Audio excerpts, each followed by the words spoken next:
Assalamualaikum warahmatullahi wabarakatuh. Masyarakat Nagari Kamang Hilia. Perkenalkan, nama ambo Yon Anwar NS atau Escape NS.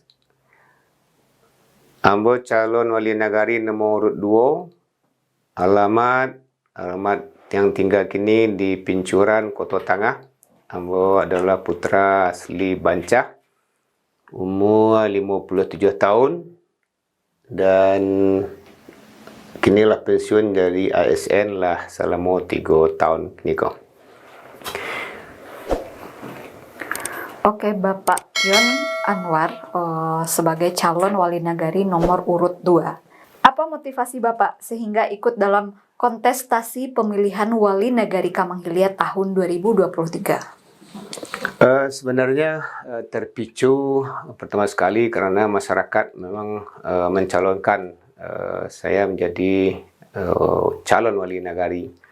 Kemudian kita ingin memperbaiki dan akan memperindah atau kita ingin kemajuan-kemajuan yang ada di Kamang Hilia ini akan lebih meningkat.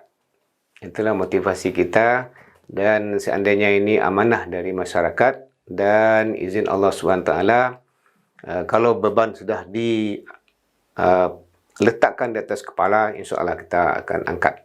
Itulah sebenarnya motivasi kita untuk jadi wali nagari. Oke, terima kasih Bapak Yon. Kemudian, kebijakan apa yang akan Bapak lakukan untuk memajukan nagari Kamang Hilia ke depan? Mungkin kebijakan, pertama sekali tentu kebijakan kita harus continue apa yang kebijakan dari wali nagari yang lain. Kemudian kita tambah mungkin kita akan mengadakan semacam pembenahan atau pembinaan akhlak masyarakat nagari secara berkelanjutan serta menghidupkan masjid dan surau. Mungkin ada suatu himbauan dari kita. Kalau kita kembali ke nagari, tentu kita kembali ke adat bersandi sarak bersandi Kitabullah. Tentu adat adat memakai sarak mengatur. Jadi sekarang ini kan kalau kita tengok-tengok masyarakat kita kan bukan tidak mau ke masjid, tapi masjid indah tapi isinya belum ramai gitu. Itulah yang mungkin sebesar motivasi kita kepada kita bersama. Mungkin dulu kita dului dari para pemerintah nagari dulu mungkin. Supaya para pemerintah nagari ini sebagai role modelnya masyarakat dari nagari dan pemerintah nagari lah dulu yang meramaikan masjid. Itu mungkin yang bisa kami sampaikan kepada kita bersama. Baik Bapak Yon, supaya masyarakat tahu apa visi dan misi yang Bapak tawarkan untuk memajukan nagari Kamang Hilia 6 tahun ke depan. Oke.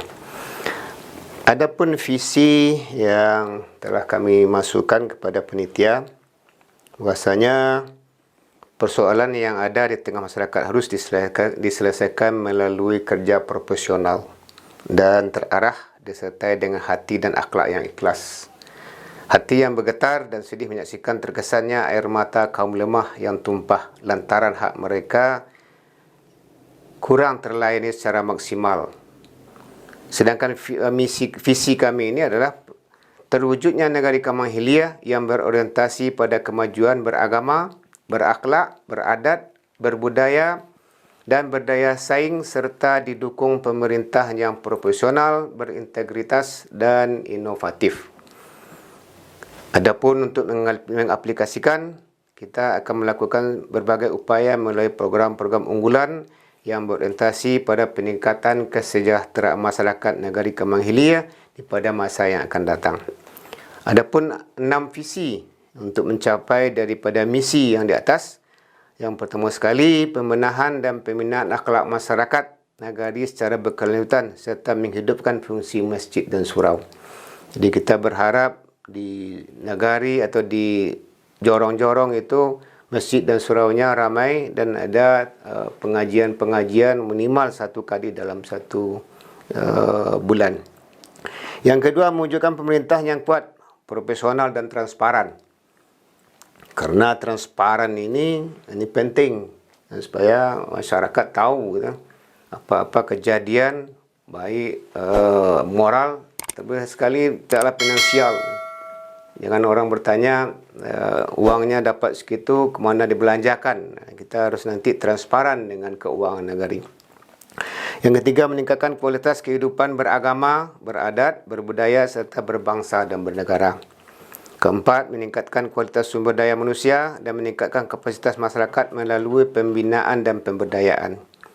Kelima, meningkatkan taraf hidup masyarakat melalui revitalisasi perekonomian dan reformasi kelembagaan berbasis ekonomi kerakyatan dengan pemanfaatan potensi yang ada di negara. Kita tingkatkan UMKM, mungkin bomnak kita yang tidak ada, yang sekarang ini ada namanya saja, mungkin itu kita bisa gali untuk supaya kelembagaan keuangan ini bisa kita, kapan perlu kita bikin koperasi syariah. Kenapa? Karena mulai dari bersyariah, ekonomi syariah mungkin itu bisa kita lakukan. Yang keenamnya, meningkatkan infrastruktur dan percepatan pembangunan, penataan kawasan dan lingkungan hidup. Kita nanti kalau tidak kita tata lingkungan dan kawasan dan lingkungan hidup ini, mungkin orang bekerja untuk membuat bangunan di depan jalan utama, sehingga berbaris-barislah bangunan dan kemudian tanah-tanah orang di belakang bisa mati kalau tidak kita tata kawasan ini dengan baik. Inilah yang bisa kami sampaikan dalam visi yang 6 visi, dan ada 1 misi dan 6 visi yang akan kami laksanakan 6 tahun yang akan datang. Oke, selain visi dan misi, tentu Bapak mempunyai program unggulan. Jadi program unggulan apa yang Bapak tawarkan kepada masyarakat agar supaya masyarakat memilih Bapak? Program unggulan kami ada namanya Gerakan Sabta Daya. 1, memperdayakan kelompok tani, memperdayakan kelompok ternak, memperdayakan kelompok perikanan, memperdayakan kelompok hutan dan perkebunan, memperdayakan kelompok industri rumah tangga UMKM, dan memperdayakan kelompok pemuda. Kemudian memperdayakan kelompok sanggar, adat, budaya, agama seperti rumah tahfiz, unit pelayanan zakat, nagari dan jorong. Ini di Pintu Koto dah dimulai ini. Ini bisa menjadi salah satu pilot project bagi Nagari Kemang Hilir. Mungkin itu yang kalau ada Sabta Daya, ada 7 pemberdayaan yang akan kita angkat nantinya. Itulah yang bisa kami sampaikan. Kalau bisa diuraikan satu-satu, mungkin kami jelaskan satu persatu. Oke. Kemudian dalam menjalankan pemerintahan Nagari ke depan, tentu terdapat kendala dan hambatan serta tantangan.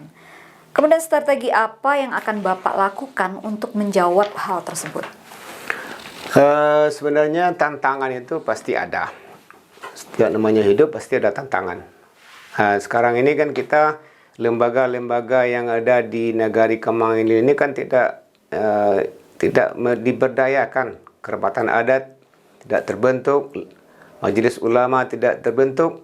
Jadi kita berharap nanti ada kolaborasi lembaga-lembaga yang ada di Kemang Hilir nanti untuk memecahkan, untuk mencari solusi dan kemudian memperdayakan antara kampung dan rantau.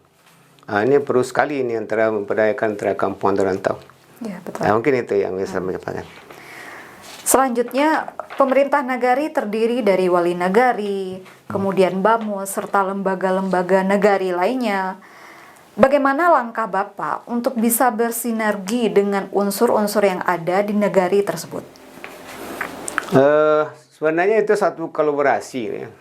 Yang BAMUS itu sebagai selain lembaga pembuat undang-undang, juga dia sebagai pengawas.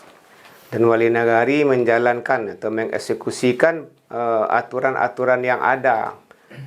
Dan lembaga-lembaga yang lain itu membantu wali nagari dalam memperdayakan nagari. Gitu. Mungkin itu kita satukan persepsi kita satukan hati, supaya apa? Supaya Kemang Hilir ini bisa lebih maju daripada sekarang. Sekarang udah maju, tapi kita berharap lebih maju lagi daripada yang sudah ada. Itulah yang bisa kami sampaikan. Dan yang terakhir, Bapak Yon, bisa disampaikan closing statement Bapak kepada masyarakat yang ada di ranah ataupun di rantau bahwa Bapak layak untuk memimpin negari Kamanghili untuk 6 tahun ke depan. Jadi harapan kami pertama sekali kolaborasi antara pimpinan-pimpinan yang ada di negari ini bisa bersatu. Kemudian antara rantau dan kerang kampung namanya bisa kita satukan.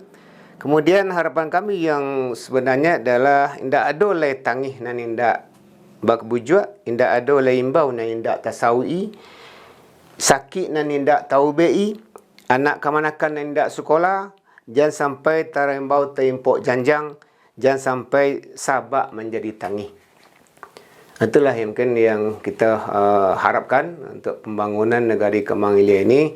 Mungkin apa yang sampaikan kias yang sampai saya kan tadi itu mungkin sebagai close statement bagi kami. Oke, terima kasih Bapak Yon Anwar untuk waktunya hari ini. Dan untuk seluruh masyarakat Kamanghili, jangan lupa ke TPS nanti tanggal 20 Juli tahun 2023.